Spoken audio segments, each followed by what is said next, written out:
Orange and Lord, yeah. Ryan and Kevin, they're spitting the truth, keeping it real, keeping it orange and blue. Talking recruit, who's next in line? Line our pride, it's about that time. Orange and blue, yeah, that's how we do. Post-game vibes, breaking it through. Ryan and Kevin, the crew that you knew. Keeping it fresh, keeping it orange and blue. From the court to the field, every play, every step. Debating the cause where the game is at. Who's rising, who's falling, who's making the cut. Line 9 for life, never stuck in the rut. Okay, recruiting buzzer got the inside line. Post-game chatter, they're always on time. Breaking it down, they're the voices you trust. Orange and blue, yeah, they repping for us. Orange and blue, yeah, that's how we do. Post-game vibes, breaking it through. Ryan and Kevin, the crew that you knew. Keeping it fresh, keeping it orange and blue, yeah. So tune in, lean back, let the wisdom flow. Ryan and Kevin with the knowledge they throw. Line 9 Nation, this one's for you. Forever proud, keeping it orange and blue, yeah. Orange and blue, orange and blue, yeah. Orange and blue, orange and blue, yeah. Welcome to another sweet victory edition 11. Look at that. Where Illinois robbed the effing bank. Rob the bank, baby. Rob the bank, baby. Rob the effing bank. That's only Brad Underwood could say. I love how Whitman's picture, he tried to cover up the effing part, which is fun. Right. But as we can tell, everybody tuning in, Illinois on an 11-game win streak goes into Pinnacle Bank Arena in the first top 10 matchup in the history of that really nice arena. And Illinois goes in there and takes down 20-1 number 5 Nebraska, gives them their first home loss of the season. They pay back the Huskers for the December 13th matchup, but which, by the way, was Illinois' last loss of the season. December 13th, yeah. Illinois is going to go the whole month of January without a loss. Illinois has not going to be – it's going on 7 weeks the next time Illinois plays that Illinois hadn't lost a game. And they take on Northwestern Wednesday night. Kev, take it from there. Thoughts? The overarching, overwhelming thought of where this basketball team is the floor is so high for this team. We saw this team not play their best. Do you agree, Keaton? Do you agree? I agree. It's about right there. Yeah. But yeah, that's at 6'6" right there. So whatever. The floor for this team is so incredibly high, and there's a lot of reasons for it. You can look at some really cool things online. All the metrics have us top 10. Most of them have us top 7, 5 in a couple places. KenPom Net's going to have us top. I think Net we're 6. I haven't looked at Net, but there's reasons for this. And you think about how different this team is compared to a year ago. This team doesn't turn the ball over a lot. The turnover percentage is pretty low. Now, they don't force a lot of turnovers, but they make up for that by getting offensive rebounds, which in essence is almost like it's not the same as a turnover, but it kind of is. They don't foul. They flat out just do not send. They're number 1 in the nation in sending teams to the free throw line. They send teams to the free throw line the fewest amount in the country. So you don't turn the ball over. You don't send teams to the free throw line, and you're a top 10 free throw efficiency team. That's going to keep you in every game. It was kind of interesting when we got late in this game and Nebraska started, like when we were up 10 with 2 minutes to go, I believe I was like, this game is over. And I've not felt that way about a lot of teams because, hey, you're still on the road. You're still playing an exquisite three-point shooting team, which Nebraska showed in the first half. They're not going to lose it because they're not going to turn the ball over, and they're going to make their free throws, and they're not going to foul. And then, granted, we fouled a couple times late, which is stupid, but yeah, the Jake Davis one was bad. It was like, yeah, and we're going to give him some love in a little bit, but you can't. Why do you don't need to foul a guy when you're up 11? Yeah, let Hoiberg make the free throw, and then the Merkovich one was like, I thought he got fouled first, but whatever. Yeah. So when you take all of that, and now like when you have this role clarity that this team has morphed into now, 22 games into the season, that's the alpha, that's the star right there. Right behind me, Keaton Wagler, for those who are just listening. He is by far and away the alpha. We'll talk more about this. He's, in my opinion, that should be leading for Big Ten Player of the Year. Will be Big Ten Player of the Week, I think, again. Now, granted, Michigan got 2 top 10 wins. Yaxel played pretty well, both of them. We'll see what happens. But I think Keaton's going to, 25, 5, and 5 at a minimum, 25, 6.5, and 5 for the week probably wins you Big Ten Player of the Week when you go on the road and beat a top 5 team in Nebraska. So, I mean, no player of the week at minimum, right? Right. So you just see where this team is at, and you're looking at it and you're going, all right, David Merkovich, your job is to be a secondary facilitator, rebound the crap out of the ball, frustrate the crap out of other teams. Tommy, get rebounds on the defensive end, knock down some threes. Zvonimir, be an energy guy off the bench. Jake Davis, knock down open shots when you get a chance, do the scrappy things, be in the right place on defense. Same thing with Ben Humrickhouse. Like, there's just such role clarity. Andrei Stojakovic didn't play his best game, but he's playing great on defense, especially in the second half. He was phenomenal. And he's still, like, the first half, he is not a great passer. He made a couple great dishes for threes. The first 3-pointer of the game, Tommy, that was an assist for Andres. This is not something that he does a lot. So where this team's floor is really high right now, and it's going to get higher when you add your best defensive player, because they have slipped into the defensive metrics since Kylan's been out. That's to be expected. Yeah. The anticipation of where this team should go should just start climbing. And it's the reason why we went through a January undefeated. It's the reason why there wasn't the USC bugaboo from a year ago, or the Marylands, or the Penn States, or all the other games that we lost where you're just like scratching your head. I think we thought that was the Nebraska game. We're looking back on it and realizing the team was still trying to figure each other out. And it's a really good Nebraska team. We saw that today. They are a very good team. They were playing a little shorthanded, but hey, so were we. Such is life. They actually had all their guys playing, but Mast obviously he's not healthy. He just was not. You see what Frager gives him though. Oh, huge! And he didn't play at Michigan earlier in the week. That guy's going to be a pain in the ass for the next couple of years. So I think he'll probably be an NBA guy after next year. Honestly, I don't know. I mean, I know that they say he's got really good athleticism. We didn't see much. Like, it wasn't really any like But man, it's just this is, Ryan, you called it earlier in the year that you thought this was a Final Four team. I don't think you saw this team evolving into the way that it is now. I think you probably saw a different version of what this team is, but you knew the talent was there for it. And I'm leaning to think that you could be right. Granted, matchups will matter, and you can't have a total off night. But listen, dude, I knew we were going to win this game at halftime, and people might think I'm crazy. We gave up 11 3-pointers in the first half, and we were down 5 points. I was just like, we're going to win. There's no way you lose a game. You're down. What would the score have been if Illinois made 11 3-pointers in the first half? Would have been up 20 I think points. Nebraska would have had to make 20 to win this game, and you knew that wasn't happening. No, we were going to adjust, and they were. Some of them guys were hitting awesome shots, and we adjusted defensively. And man, they got away with a lot of moving screens on the baseline in the zone. There's our boy $10 Tommy. What's up, man? He's gonna have no matter. We'll be at 15 in a row, and Michigan's gonna roll. Somebody's gonna put somebody in a locker. Yeah. But anyway, it's all good. But so I will say you are correct about the version of Illinois.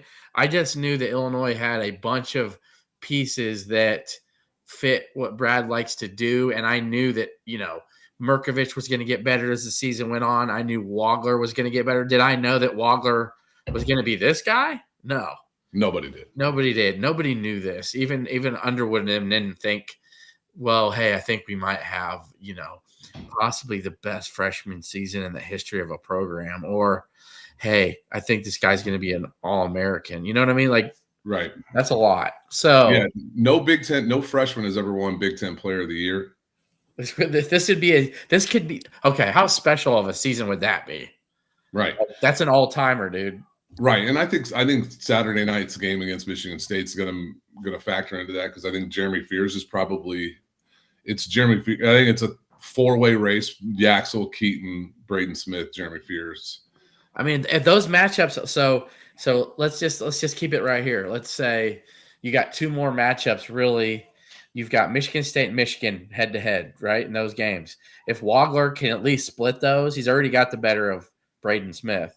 Yep. And let's say Illinois ties for Big Ten title. I think, why not? Right, because the difference with Yaxel is this. I think he's the best player on their team.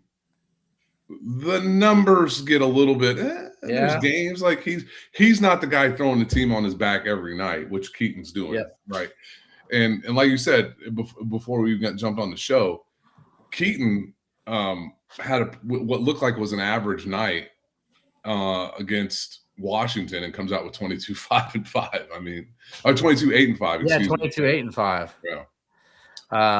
Yeah. And by the way, folks, we will talk about Aaron Henry later on in the show. I think this game today and where Illinois is ascending to right now with hoops is a little more important.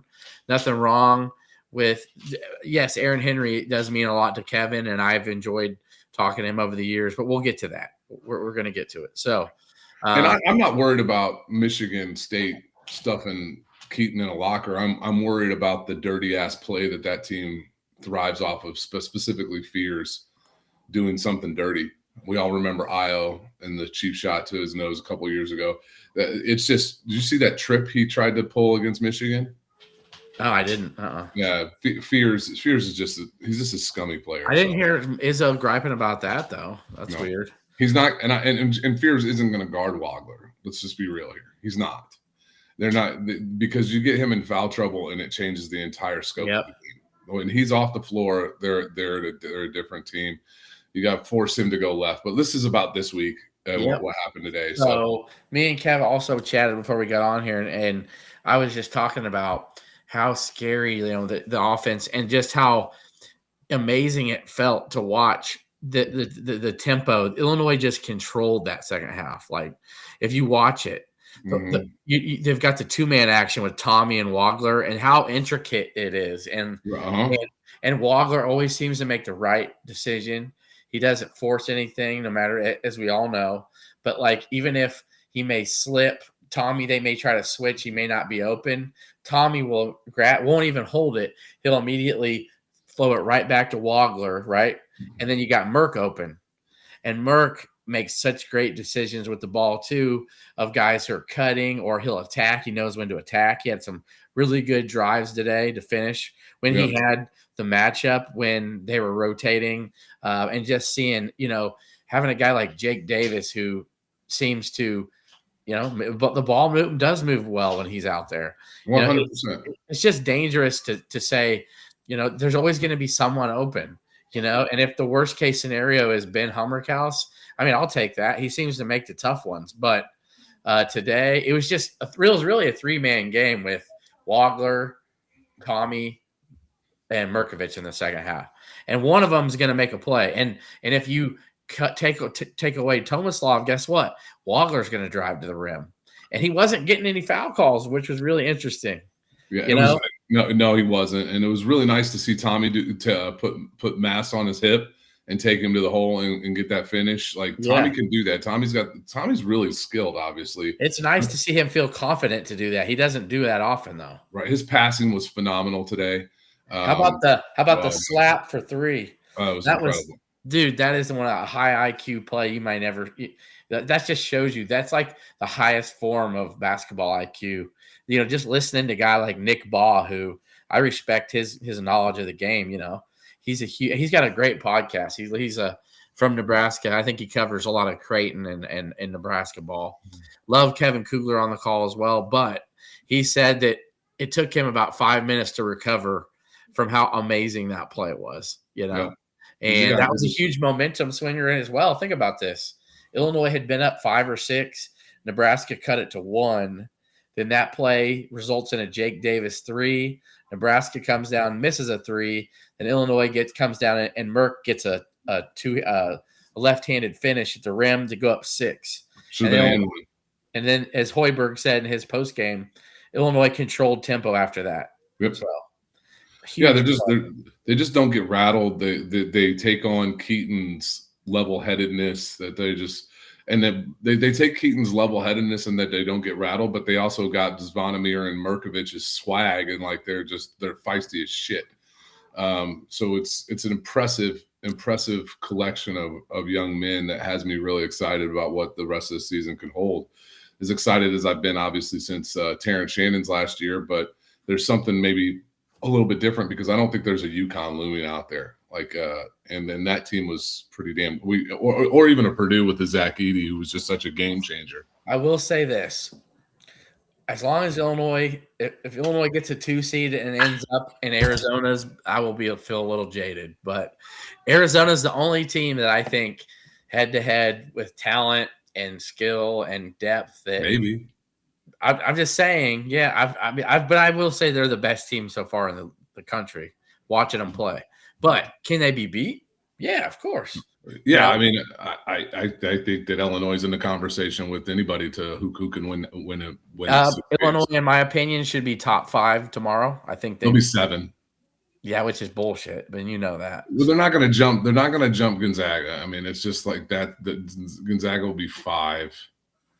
I think they could. I think they could be 6. Iowa State has been beating nobodies, though. You know. Yeah, but they've beaten the dog piss out of them. So. But Illinois has been beating good teams. That should matter. It doesn't matter. You just Kansas State. So what? Like, what do you fucking do? You shouldn't get. It shouldn't be. Oh, who took care of business against bullshit teams? It should be. What did you do for me this week? Well, you went on the road and beat Nebraska. Okay, let's compare that to Iowa State. You know. Like that the AP poll doesn't matter per se, but the Illinois should be a top 5 team, and I think we could all agree there. Well, I think that's what the metrics say, and those are the more important things. Regardless, 5 to 8, that's a 2 seed when time comes. You try and stay there. Yeah, you obviously have tough matchups left. You got the toughest one on the schedule, probably Saturday night at Michigan State. That place is going to be loud and electric, but we saw Michigan just went in there and won. They don't have a lot of shot makers. They do play very. Let's keep it real. Rutgers let them off the hook earlier in the week. 100%. Dude, I watched that game and I was like, "How did Rutgers blow this game?" Like missing free throws. There you go. That's how they did. So hey, there's a lot of talk in the chat here about what is going on. What is going on with what's up, Zane? No, I live in Oklahoma City, buddy. I'm not gonna be able to make the Northwestern game. How are you, Zane? Good love that dude. Man. There's been a lot of talk about like what the crowd is like. All right, so there's a couple things. Yes, I don't like necessarily that. I don't feel we have much of a home court advantage like we should. But I'll say this: I think that where this team is at, I think the fans are starting to feel like this is special. Like my wife came to me today, and she's like, "Are we actually like really like that good again?" Because she got so spoiled. We had season tickets in 04, 05, and this is. I'm like, yeah, you should get that level of excited. And she's like, well, where could we go? I'm like, St. Louis, Chicago, Indy. And she goes, oh, should we get tickets? I'm like, so that you get those fans. I think those fans start to buy in more. The biggest home game we got Wisconsin still left on the schedule coming to our house. We got Indiana, Michigan. $320 to $320 for the Michigan game. Yeah, that place is going to get loud. I think that, but we also changed some things. We used to have fans right on the court. They don't do that anymore. So, I will say, Kevin, you've mentioned it. He's talked about it, but I will say the Orange Crush definitely isn't what it used to be. I can't say it's because they're all on their phones. I just don't know if like this generation, Kevin, of young people maybe are into it or care as much. I don't know, but Purdue can seem to figure it out. So why can't our guys, right? Our fans. Well, I also think there's like this fallacy. I think we deal with. We see it in our fan chats. Like, well, if you're not going to win a championship, who cares?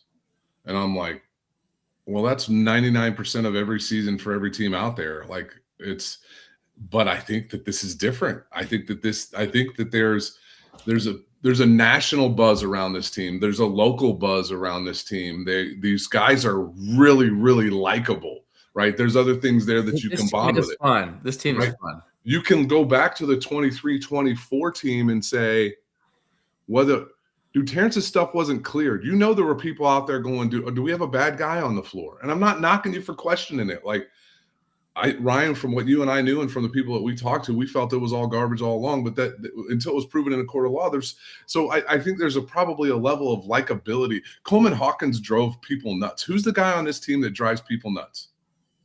Is it still Ben?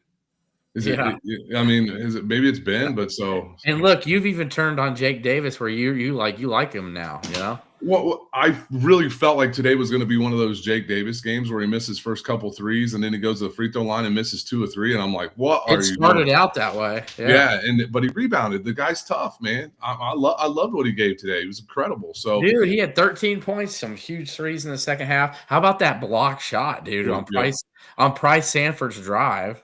by the way, have you ever seen a guy get a shot off quicker than that guy? Price Sanford's release is unbelievable. It's nuts. Yeah. I will say, Zane Bando chimed in about the student section there. About they're not really taking much initiative to be better. They're kind of just. Well, we'll see whether this team will spark it. And Fisher, I think the Hall was loud every game in the 80s. I was there a lot. I went to a lot of games in the 80s. I had season tickets in 88, 89. That place was loud. There's a chance that those two final home games this year with Michigan and then Oregon, Illinois could be raising a trophy by the end of that Oregon game. Yeah. Meaning, like, it doesn't matter what happens in Maryland because even if they lost, they'd still tie. Something like that. So there's a lot there for Illinois fans it could be an exciting, fun year. And I can promise you this, Kev, the Michigan game may be a lot of money, but I will be at that Oregon game because I feel like if it's senior night, saying goodbye to some guy, Kylan Boswell, Ben Humrickhouse, Keaton Wagler. It's going to be Keaton Wagler senior night. I think we should all appreciate that too, especially if it's going to be one of these seasons where it's something that the Big Ten hasn't seen before, right? So it's special. So I would love to see him be able to hoist a trophy in Champaign. I regret not being there for the Iowa game a few years ago. I barely remember that game. Do you really? Yeah, I fractured my skull. Like the day or two before. Yeah, I did a box jump at the gym and the box basically exploded and it fell back on my head.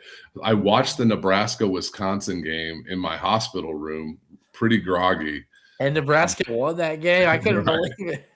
But yeah, so then I just remember watching that, being so nervous against Iowa, And then when he missed that 3, I was pretty stoked at the end of the game. But anyway, I don't want to have another moment like that. But let's rewind back a little bit. Still a lot to be done. But Illinois 10-1 is tied with Michigan right now. It topped the Big Ten. By the way, going back to some of the floor stuff, I think the Washington game was a floor game for them. A game they won by 10 points, a game they controlled, a game that never got out of hand. They just didn't play. They didn't play with a lot of gumption in that game. They didn't. I will say, Kev, one thing I disagree with you on is Washington is not a bad team, dude. They might sneak into the tournament. Have you seen their schedule? Yes. And that's another thing. You were like, oh, they're a crap team. So you know what, Kev? You said that, and then I looked at their schedule. You do realize they had played 5 top 12 teams in the last 4 weeks, right? And I was like, dude, they're young, but they're talented. They just have played one of the toughest schedules in the Big Ten. Now, guess what? They might end up having 20 wins, dude, before the season's over. So they're not a bad team. But anyway. When they get Des Claude back, they're going to be a lot better. I don't know. So it looks like Jinx is correct, but also the Big Ten tournament this year is in Chicago. Right on. So Big Ten tournament's in Chicago and up ahead of Purdue. I think it doesn't matter about Iowa State and Illinois aren't really battling, I don't think, for seeding. I think it's Michigan. Even Michigan. I think as long as Illinois finishes in there above one of those teams, Purdue, Iowa State, or Michigan, Illinois is going to get one of those protected spots. Well, you're going to get St. Louis most likely, which would be great. Yes. The challenge is you probably don't get Chicago unless you get in front of Michigan, right? That's the thing. You'd have to get the 1 seed over Michigan. Yes, but you know what? As much as that's great, though, you're going to have the Big Ten. Maybe get the 2 seed in Chicago. That'd be cool. Yeah, they might do that. They could. Yeah. So they don't have to necessarily pot it that way. They could have Michigan and their grouping, and then Illinois and their grouping. But even if it's St. Louis, Kev, does Illinois travel pretty well to St. Louis? Oh my goodness, fill that place, dude. Yeah, so it'll feel like bragging rights 2.0, man. Yeah. So it'll be okay one way or another. I just wanted to mention that because it could be, and then what? Sweet 16's in Indy, right? Or Chicago. Sweet 16's in Chicago. Okay, and then but Indy is the Final Four. Yes. Okay, so you could stay. So you could go to St. Louis, to Chicago, to Indy. Yeah, and stay within a 2.5-hour radius from the Big Ten tournament on. It is almost the exact. It is the exact inverse of 0405, which was St. Louis, Chicago, Indy, Chicago, St. Louis. This one would be St. Louis, Chicago, Indy. Illinois will be dude. If Illinois keeps this up, no matter what Michigan does, if Illinois gets to 17-3, or 16-4 at worst, they're going to be a 2 seed, dude. Right. You just hope you get the 2 seed and you get put in the Midwest and not out west or something, or out east. So yeah, yep. So Illinois next home game Wednesday night, 8 p.m. Get a little Purple Kitty action coming back. They're coming off. Washington beat their ass. Yeah. So Washington's got some good talent. I want to mention this before we move to some Aaron Henry football stuff. Illinois, though, Kev, if you look at resumes, Illinois is a top 3 resume right now. Yep. No, they have the most quad 1A wins, by the way, in the entire NCAA now. Yeah. I think it's 7 quad 1A wins. It's incredible, man. And some of them just keep looking better and better all the time. So, I'm rooting for Iowa, dude. Let Iowa keep winning, baby. Come on. Yeah. And it's the best road wins in the whole country, in my opinion. Arizona has not went to a Purdue and won. They have not. They did BYU. Okay. They did, and then you add it with Nebraska, and then Iowa. These are all 3 top 20 net teams. And Tennessee wasn't a road game because we filled that place, but yeah, but Tennessee's playing better now, and they're moving up in the net, and that was still pretty much a home game. So the other regional sites, just to go back to it, are the East Regionals in DC, Midwest Chicago, West is in San Jose, South is in Houston. Illinois will show out well at any of those places, but probably DC and Houston would be next to 2 best. So. I still don't see why Illinois. They could still have.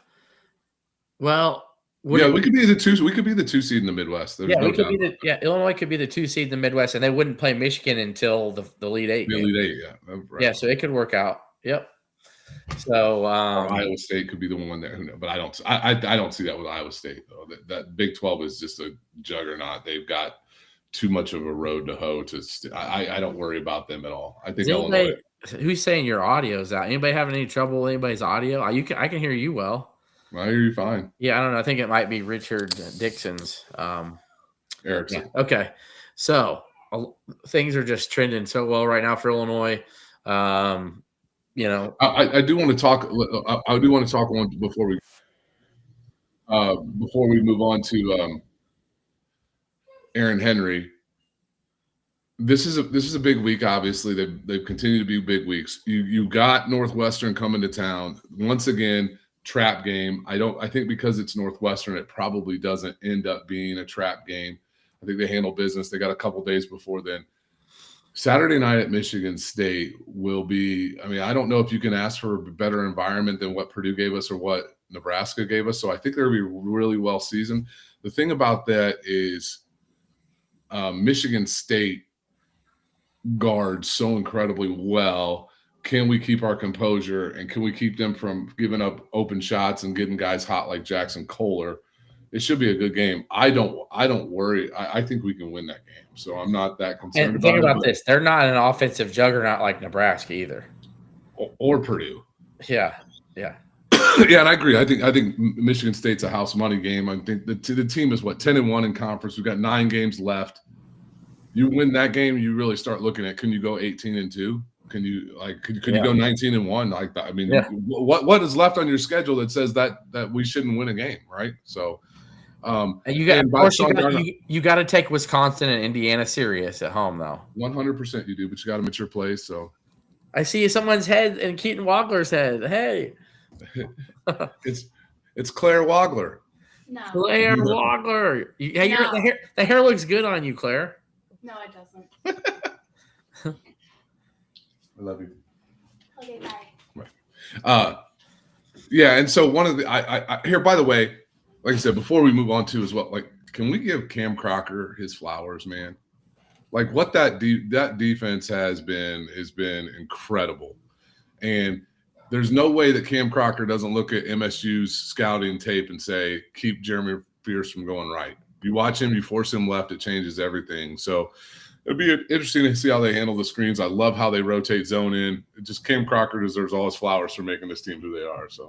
So, and also to finish that up, Brad Underwood today just pretty much came out and discussed their defensive philosophy and said that they're okay giving up threes because he said it best. The other team's going to have maybe a 40% night, right?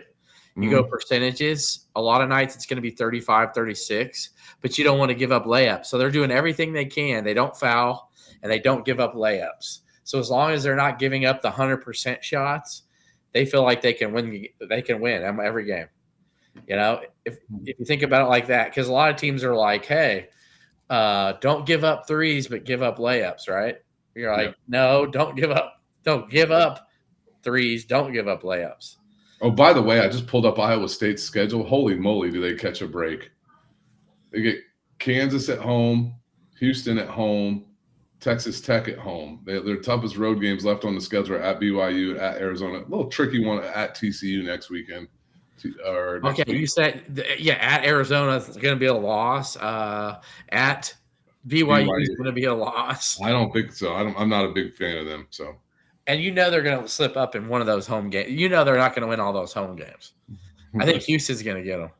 Hey, here's the thing, Jinx, I agree with you. Like, I think we all were hoping Illinois would run some more zone. The fact of the matter is they didn't really have anybody that could coach it, and they didn't practice it. Ryan and I actually talked with Raphael Davis on this show, and we said, hey, Raph, how easy is it to just install something that you don't have or you're not really that good at? He said it's impossible. Yeah. Because we were looking at Illinois' defense a couple of years ago, and we're like, man, they got to fix something, and it looked like they could be a better zone team. And he's like, you don't have the coaching staff, you don't have the people that can bring it in. Hiring Cam Crocker and them putting in zone principles day one, along with their man principles, is the reason why they've been able to get after it like this. And that whole crowd about Brad Underwood. I know it's been a lot in season adjustments, but dude, he is not afraid. The halftime adjustment was awesome today too. Seriously, but Brad Underwood's not afraid to make changes, dude, to win. That's the biggest thing. Like, let me ask you, like Matt Painter, I guess, would rather die than play zone. Well, right. So would Brad Underwood. Yeah, but so Brad, Orlando Antigua. So would Jeff Alexander. So would Chester Frazier. Like those guys didn't coach, didn't play an ounce of zone in their college careers. It's just not the fundamentals of where they're at or who they are. So now we got a guy who knows how to coach it, and we're playing it. So yeah, and a lot of times it's been successful. So I think and think about this, folks.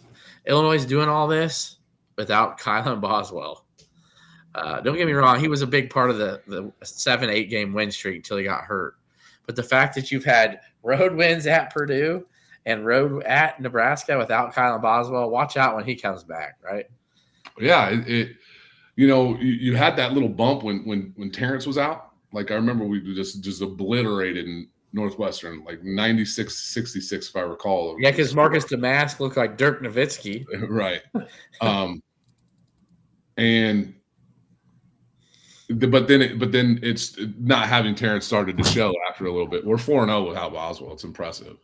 Yes, and I think a lot of people are going to say, what's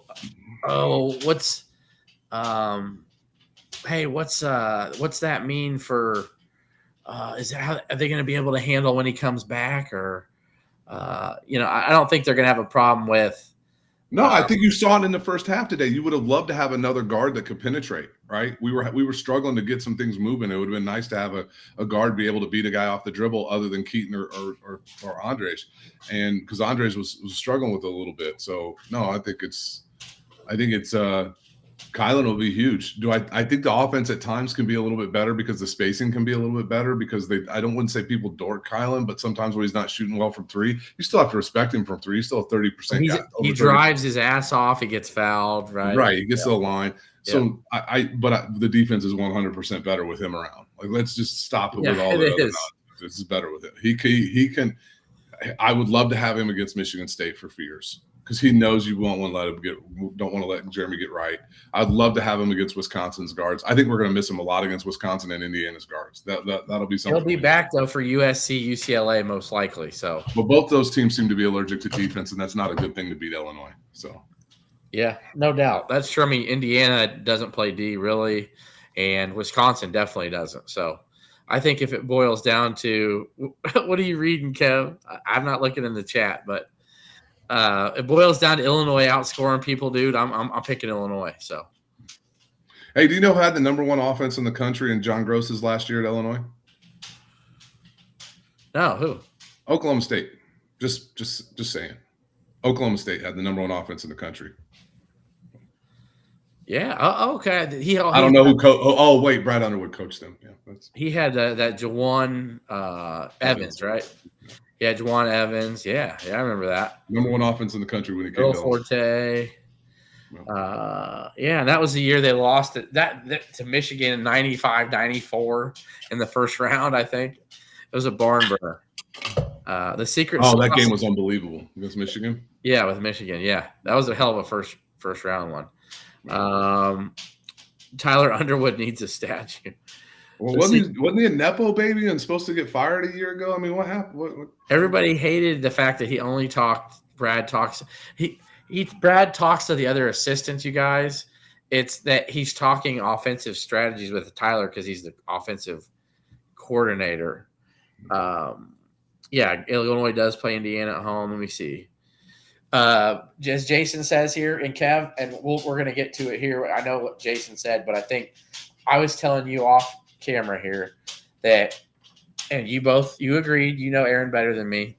There was no way, dude, in my opinion, that Aaron Henry did not confide this info to Brett Bielema before he accepted it. Okay, before he accepted it. Yeah, there's no way he was going to leave Illinois completely fucked, in my opinion. No, and Notre Dame reached out to Aaron. Chris Ash had worked with Aaron before, needed a DB's coach, co-defensive coordinator. That's what happened. I think that I've talked to Aaron at length in the past. No, SDR, you're missing the point. Brad Underwood had the #1 offense in the country when he was at Oklahoma State, and now he's got the #1 offense in the country at Illinois. He's done it everywhere. Like, guy knows he can coach basketball. So SDR, look, we love your participation in this, but you've been making yourself an ass on a lot of guys' podcasts. You're getting called out for some of your nonsense that you throw on here, and I think maybe you're trying to do that. We probably called for Tyler's head a year ago too, and now he's great. So, but SDR, don't be the guy that every podcast makes fun of because your takes are so shit. But here's the thing: when you're the head coach of a college team, you are the CEO. You are the CEO of that team. When you are the CEO of that team, everything that you do is a reflection of you. Every coach you hire is a reflection of you. The best leaders in the world hire great leaders underneath them. That's a sign of great leadership, hiring great people. So you can't look at a guy who runs a great program and criticize it and say it's not him, it's the people he hired, because he hired them. And then you can't say, well, it's only this magical kid they found. Well, who found him? He's the only American kid that Brad Underwood's ever offered without seeing him play. Like, Brad Underwood did that. The buck stops with Brad Underwood. That's it. You can't sit here and listen. Kurt Signetti has amazing assistants. Those guys are going to be probably great head coaches someday. That's on Kurt Signetti for hiring those guys. You are not calling anyone on this show out for all their bullshit, dude. I'm just saying, bro, you are the laughing stock of all these podcasts, bro. They are talking about all your fucking comments, and we can pull the screen grabs up. So don't try me, dude. I ain't the one to fuck with. So you can take your happy ass somewhere else, bro. Because Kevin knows, dude. So you have come on here with all the crappiest takes about football. I guarantee you, I'd love the dude in person. So it's all right. He doesn't like Brad. It's okay. It's okay. But you can't just sit there and knock it. Okay, he doesn't like Brad. So let's see. Where is Illinois at right now in basketball? How many Big Ten wins has Illinois had compared to the rest of the fucking Big Ten since Brad's taken over? Since he righted the ship. Yeah, exactly. So, listen, you can look at a lot of programs like Iowa has been a really good team. They were a really good team under Fran for a long time, and you can look at where they're at now compared they're still a good team. They're a tournament team. They're not where we're at. You can look at every other team in the conference. Michigan State went 20-15 just a couple years ago. The consistency in this conference has been Purdue and Illinois. And ISDR, yeah. The fact that you have to say that, dude, shows me that you got nothing, dude. Stop it. The one constant in this league has for the past, listen to all the national broadcasters talk, has been Purdue and Illinois, and the one constant has been Brad Underwood and Matt Painter. Dusty May, I think, is building something at Michigan that is consistent. Right, Ohio State has fallen off. Michigan State Tom Izzo has done the most magnificent coaching job with these last two teams that they're not that good. So they're not that talented. It's great coaching from Tom Izzo. So it's Brad Underwood and Matt Painter are the reason why their two programs are consistently at the top of the league. So, the SDR disappeared. Where did he go? I will say this. I'll say this for sure, that Illinois, Brad Underwood now has 2 or 3 more Big Ten wins than Purdue does in that 6-7 year span.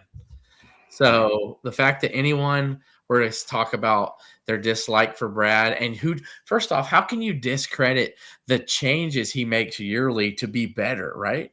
To adapt. Right. I love the defensive philosophy that he had the first year here, because that was the only way that team was ever going to stop anybody was to force turnovers, because we had no size, no rim protection whatsoever. Our offense was so different with Kofi. We were a grinded out team because we had an unstoppable big in the middle. We played a slow pace. 2 years ago, we played an extremely fast pace. Right now, we're one of the slowest paced teams in America. We're the slowest paced team in the Big Ten because we're working it around our guys. We're working it. We're adjusting to the talent that's on the floor. It's actually one of the biggest knocks I had against Bruce Weber late in his career. They didn't. So I will say this too, but how well though? Remember, we were skeptical a little bit last year, right? They didn't get the right. They didn't get the right pieces for the analytical portion of how they want to play Illinois. So you think about it this year. Look at the most efficient offense in the last 30 years. Plus, they've made giant steps in the defensive. Their defensive. What was it? We were giving up 80-some a game. We were having to outscore people with Terrence Shannon. Remember? 100%. Yeah. You look at the scores in the Big Ten tournament.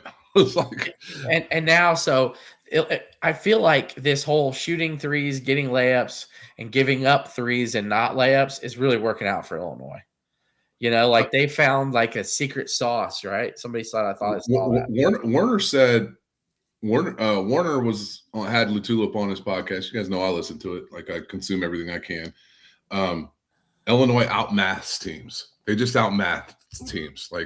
And that's what they do. Look at the stats in the Washington game. It's like, it doesn't look like we should have been a 10-point win, but it was because we capitalize on offensive rebounds. We don't send people to the foul line. We get to the foul line. It's just really good. So, well, and even though we were trying to talk Aaron Henry, let's get back to it. Anyway, so Aaron Henry is taking the co-defensive coordinator job at Notre Dame, and he'll also be the defensive backs coach. So, as I was talking about with Kevin a while ago, there's no way that Aaron Henry was going to leave if Brett Bielema was saying, hey, dude, I think that's really going to screw us over for next season at this point.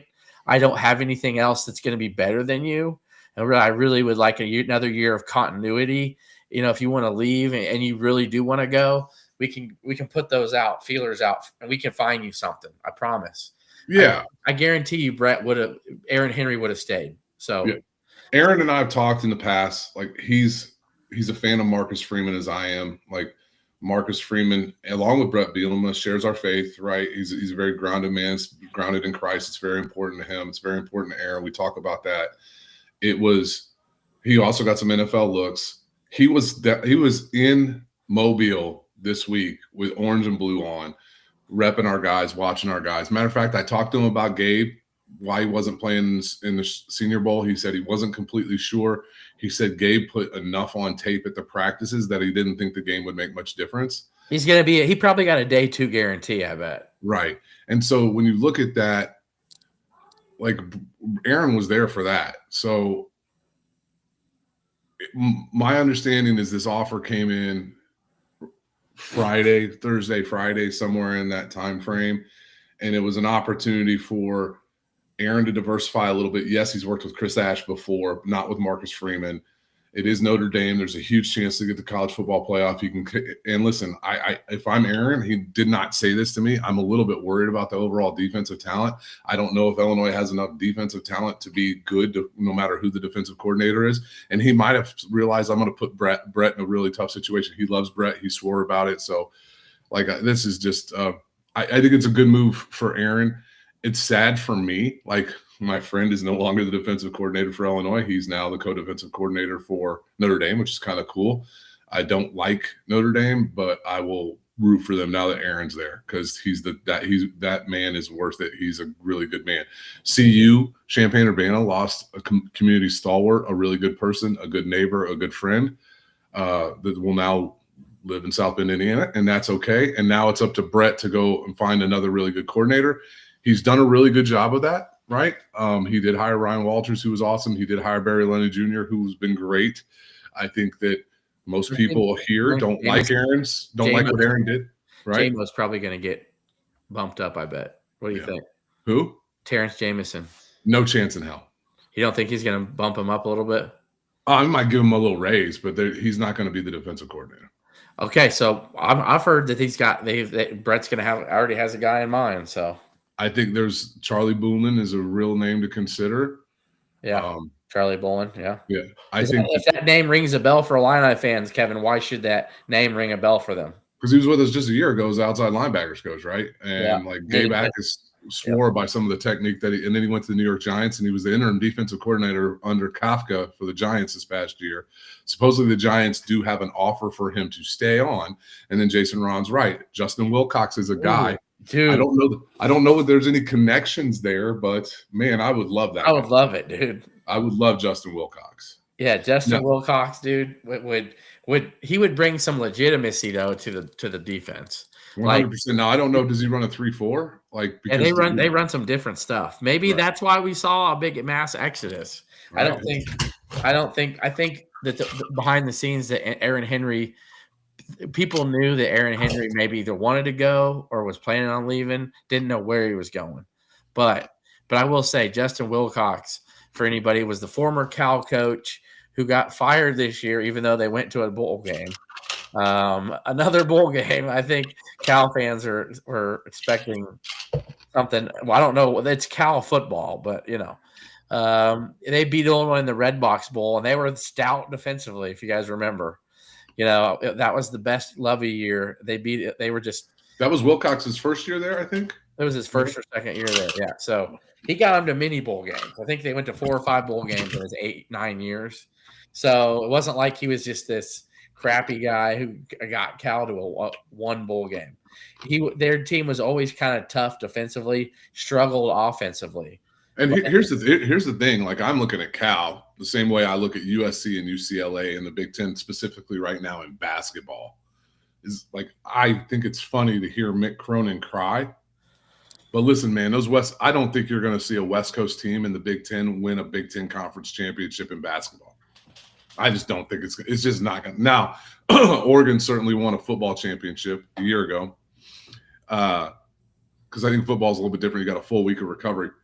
Basketball is too much of a grind. I mean, we're already look, we got Purdue after their West Coast swing. I think that helped us beat them. We get a full week off before we play Michigan after the UCLA game, which is nice. Which is huge. Yeah. And 5 days between Wisconsin and Indiana.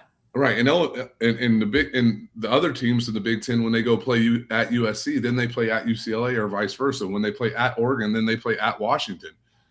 They got one long road trip all year. UCLA, USC, Washington, Oregon have a lot of them. So, but you know what though? I think that's my long-winded way of saying I think Justin Wilcox got a raw deal getting fired by Cal. Yeah. And Cal has it worse. I mean, the ACC, are you kidding me? Their short trip is SMU. Come on. Yeah. Think about this. Cal, and the only game in their conference that they go down the road is Stanford. Think about how many East Coast trips does Cal have to go do? They got to go to Duke. They got to go to Wake Forest. You think they do all 4 in North Carolina in a week? No, they do 2, go back to California, play a home game or two. Well, that's it. Yeah.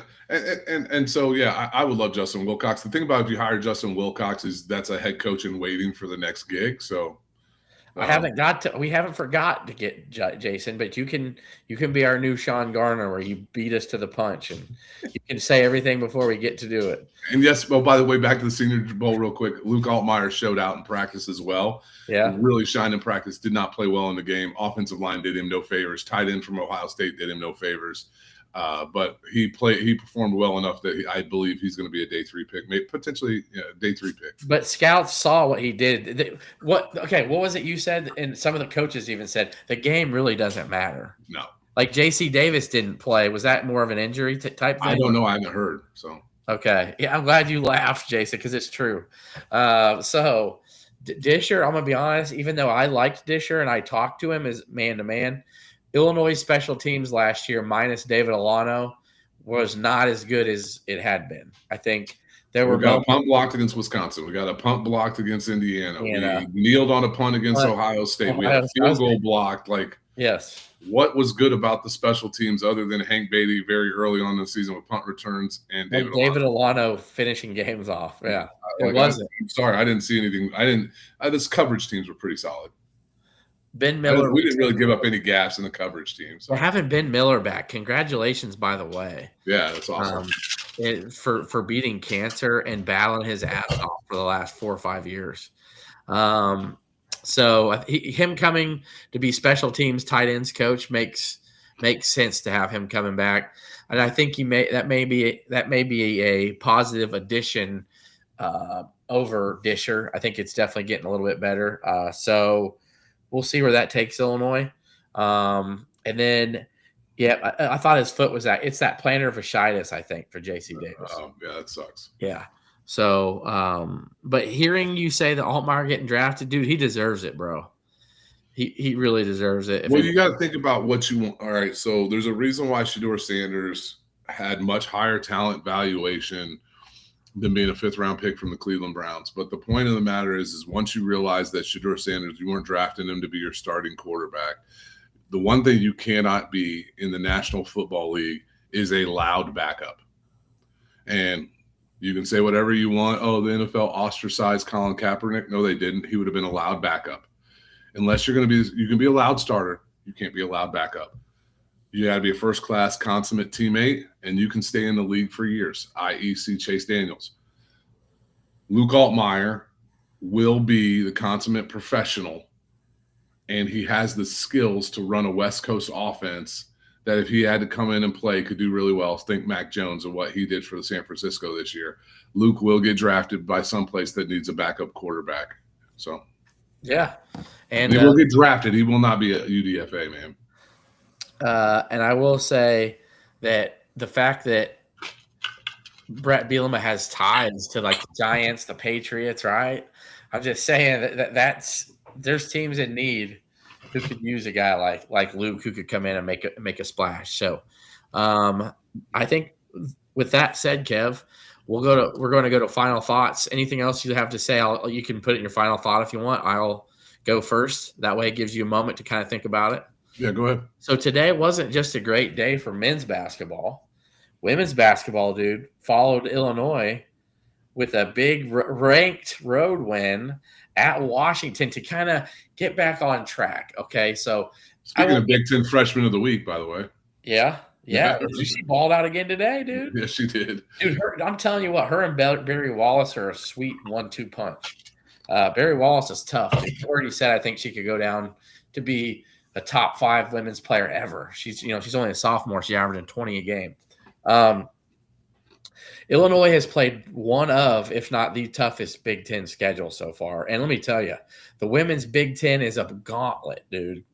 Women's Big Ten basketball is a gauntlet. You don't just have the UCLAs. You don't just have Michigan. Michigan State's 19-2. Right. Illinois took down Maryland, who's struggling now because they're losing a lot of close games to these top 10 teams. They lost to a tight one. Illinois had a chance to beat Ohio State at home, who's 20-3. It's like I think they have 8-9 teams in the top 25. The Big Ten does, and Illinois has played 7 of them so far. Illinois is 2-5 in those matchups. And it was a big one today, though, because it really helps their resume, helps their net, and it helps them get to 20 wins. And I think 10 wins in the Big Ten will pretty much guarantee them an NCAA tournament spot. They're now 6-5 in the Big Ten. You get a winnable game at Oregon coming up to get to 7-5. You get some very winnable home games coming up to finish up. And then they've got a tough one at the home against Minnesota to end the year, which will be a game that I think could seal a big NCAA tournament spot because they're pretty good as well. So I keep up with the women. I can tell you Parchment has been great. Barry Wallace was really good. And then today, dude, Maddie Weber was great. I love Maddie Weber. Me too. She could easily be 6th woman of the year. You know, I'm not calling 6th man of the year, 6th woman of the year, because she comes off that bench with energy. She's the fastest girl on the team. She can hit threes. She finishes at the rim. There's what not to like about Maddie Weber, in my opinion. So Aaliyah Guyton played a little bit better today. She's still shaky with the ball at times. I saw her hit a big three. But they kind of make their free throws. Illinois is the best free throw shooting team in the Big Ten. Today they missed like 5 or 6 late. And that's the only reason that Washington was able to get into it to make it like a 6-point game there. So Illinois women did what they needed to do today to get themselves back on track to get into the NCAA tournament. So that's my final thought. Keep showing up for those ladies. They got a big one next Sunday, Kev. I'm thinking about going. Is this the one that Shauna Green's begging for attendance? Right. Yeah. Let's sell them out one game. Let's come to the game. Everybody. Come give them women 15,000 people. Why not? That'd be pretty awesome. I mean, it's Super Bowl Sunday. You won't miss the Super Bowl. The game's at noon. It'll be over by 2. The Super Bowl's on at 5:30, you guys. You'll have time. So there's my plea for women. Shauna Green, you're welcome. Calamity McIntyre, keep doing your thing. Yeah, they got a nice break in the schedule now where they can start to do some things. So we'll see if they're able to handle the end of it. Kara Parchment 24-9 over her last 3 games. So really impressive. My thing here, everybody in the nation is going to give him flowers. Every national podcast, every national television show is going to give him his flowers. What we have now with what Keaton Wagler has established himself with at Illinois is the final piece to the puzzle when you look at all the things that Illinois would need to be a national championship team. Every national championship team for like the past 20 years, if you look at it, has been a top 25 offense and defense in KenPom with the exception of Baylor. But if you look at Baylor, they got some players out with COVID in the middle of the season. When they had their full team together, they were 100% a top 25 defense. It just lapsed for a little bit when they lost a couple guys. And then they got those guys back, and they were the best team in the country. They showed it that year. Brad Underwood even said it. But every team that's won a national championship has had an NBA guard that you can put on that is going to go play in the NBA the next year. Walter Clayton with Florida last year, for example. Illinois has that now. Keaton Wagler has surpassed the argument, should he be Big Ten Freshman of the Year, to he is without a doubt the Big Ten Freshman of the Year, to now whether or not should he be the Big Ten Player of the Year, and is he going to be an All-American? And to get it from a kid who wasn't thought of, it's truly storybook, right? And I think for some of us, we sat there and we saw Indiana get their storybook football championship this year with their unbelievable coach who came out of nowhere. Could we possibly get our storybook championship with a guard that came out of nowhere, with a kid? Look at him, who this baby-faced assassin who is just world-class kid. And like you hear him in the interviews, everything about this kid is such a perfect representation of a school and university that we pull for. The team loves him. The team defers to him. He's cold as ice. He's unflappable. We've got 12 guaranteed games with him left. And obviously we think we got more than that. But 11 guaranteed games with Keaton Wagler left. That's it. I'm certainly hoping that number is more like 19, 20. Yeah, for sure. But I would the thing about me that I'm pulling so hard, and I think that the Illinois media is going to do the same, is if he wins Big Ten Player of the Year as a second-team All-American, he gets his jersey in the rafters, which he deserves. He's going to deserve to get. He's without question the greatest Illinois freshman ever. We saw it last year that Casper Shashionis was on a course to be the greatest freshman. He did. KJ did. Yeah. And then he faded. And well, in the hardest part of the schedule, Keaton Wagler in 2 games at Purdue, at Nebraska, 2 top 5 teams. The guy put up 74 points in 2 games. He averaged 37 points in 2 top 5 road games within a matter of 8 days. It's unbelievable. And it's just like you can't say enough about the kid. I don't want the whole show to be about the kid. God bless. There's other guys busting their ass out there. These special guys, it's a once in a lifetime thing that we're gonna get. Once in a lifetime. Hey, and I'll be honest though, this team is going to be special. He makes it complete, but guys like David Merkovic and what Big Z does, especially what Tommy does, those things do not go unnoticed. I mean, David Merkovic is a guy. I hope he stays at Illinois more than 2 years. I hope, he comes back next year, because how good could David Merkovic be, dude? David Merkovic would win Big Ten Player out of the Year 2 out of every 5 seasons with the numbers he's putting up this year. He's the 3rd best freshman in the that's a Big Ten Player of the Year. I meant freshman of the year. So yeah. he would have 2 years ago he'd have won Big Ten Freshman of the Year with the numbers he's putting up. Yep. So there's other special guys on this team, and the future's just bright. I look, man, we can only hope and pray for a moment to get back to a Final Four, and even what that feeling could be to raise a banner, dude. It's just it's something I can't even imagine it, because it's never happened. But hey, Sean, you asked this a couple times, buddy. I'm sorry I didn't get to you. All word that Brad last said middle February, like a week ago. He said middle February. Yep. Jason, I really hope he's back for the West Coast trip. Sky Clark will probably be back for UCLA by then. He played really well for them this year. I said it on the podcast last year. I got no ill feelings toward that guy. I would love to have Colin Boswell back for the West Coast trip, get a couple games under his belt, and then we got Michigan. So yeah, for sure. All right, my last thing, Illinois got a commit from Caden Considine, which is huge, from Byron. Hey, dude's a stud. North Dakota State offered him. And if they're going to offer a kid, Iowa really liked him, but I don't think they offered him a full ride. I think they wanted him to be one of those guys that come walk on, and then he eventually earned a scholarship. But he's a dude that would be killing it for Iowa in about 3 years. I think he's a guy you could put 10 to 20 pounds on and make him a linebacker. He's tough as shit, dude. He's tough he ran so hard in that state championship game.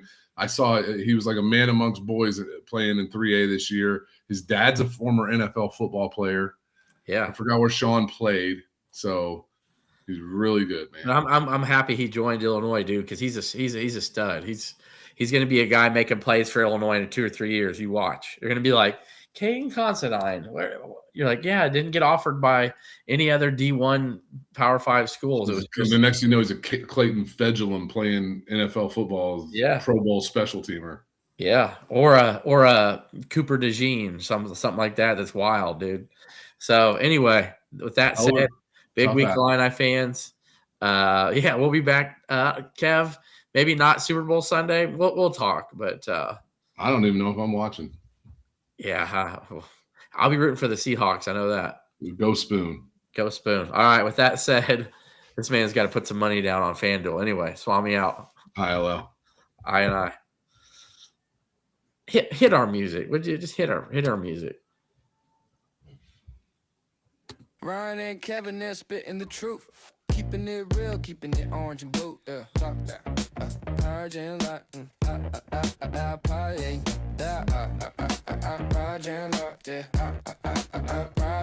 Ryan and Kevin, they're spitting the truth. Keeping it real, keeping it orange and blue. Talking recruit, who's next in line? Line our pride, it's about that time. Orange and blue, yeah, that's how we do. Post game vibes, breaking breaking it through. Ryan and Kevin, the crew that you knew. Keeping it fresh, keeping it orange and blue. From the court to the field, every play, every step. Debating the cause where the game is at. Who's rising, who's falling, who's making the cut. Line 9 for life, never stuck in the rut. Okay, recruiting buzzer got the inside line. Post game chatter, they're always on time. Breaking it down, they're the voices you trust. Orange and blue, yeah, they repping for us. Orange and blue, yeah, that's how we do. Post game vibes, breaking it through. Ryan and Kevin, the crew that you knew. Keeping it fresh, keeping it orange and blue, yeah. So tune in, lean back, let the wisdom flow. Ryan and Kevin with the knowledge they throw. Line 9 Nation, this one's for you. Forever proud, keeping it orange and blue, yeah. Orange and blue,